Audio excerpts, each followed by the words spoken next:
Good morning, everyone.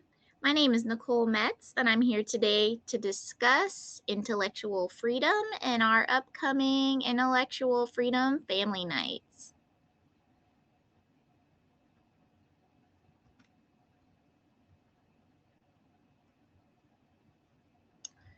I am so excited to work with all of you, your students, their families, and to provide an environment that is nurturing of intellectual freedom. Intellectual freedom is every learner's right. Learners have the freedom to speak and hear what others have to say, rather than allowing others to control their access to ideas and information. The school librarian's responsibility is to develop these dispositions in learners, educators, and all other members of the learning community. Our first family night, starting in September, every other Wednesday, will be teaching students how to ask questions. Families will visit stations in the library that feature various types of information with an overall theme. This time it will be space related stations, so we will decorate the library in a space theme as well. They will only ask questions and write them on anchor chart together at each station to construct their own views without the teacher or librarian's perspective or opinion. Students will then choose one question they are most curious about and use our available data search engines with the support and check out books about their interest. On our second family night in September, we are going to teach families about biased sources through popular read alouds and encourage families to look at a selection of various books and think about how who is telling the story matters. The first story we'll read is the classic Three Little Pigs.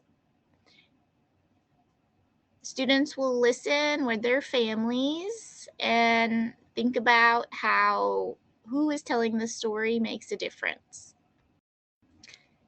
Next, we will read the true story of the Three Little Pigs by the wolf. And students and families will listen to the story and then, after hearing both points of view, discuss how they are different and how who is telling the story would matter in real life stories. Bias is how we see things or how we think things should be, even if it's not accurate. Someone may prefer one side over the other and behave unfairly. Your personal opinions can affect your perspective when telling a story. After we've discussed the two stories, we are going to consider, could other stories be biased in a library? So we're going to discuss with students and families about what they think about their own library's books and how who is telling the story makes a difference. What if the story was told by an antagonist?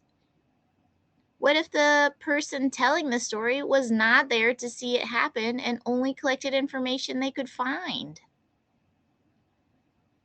Do you think the author's emotions about an event, story, or person they are writing about could affect the telling of the story? I'm going to invite families to let their scholar check out a book, and I'm also going to give them a pamphlet I created to help discuss story time at home using Megan and Albright Ashley Brown's tips.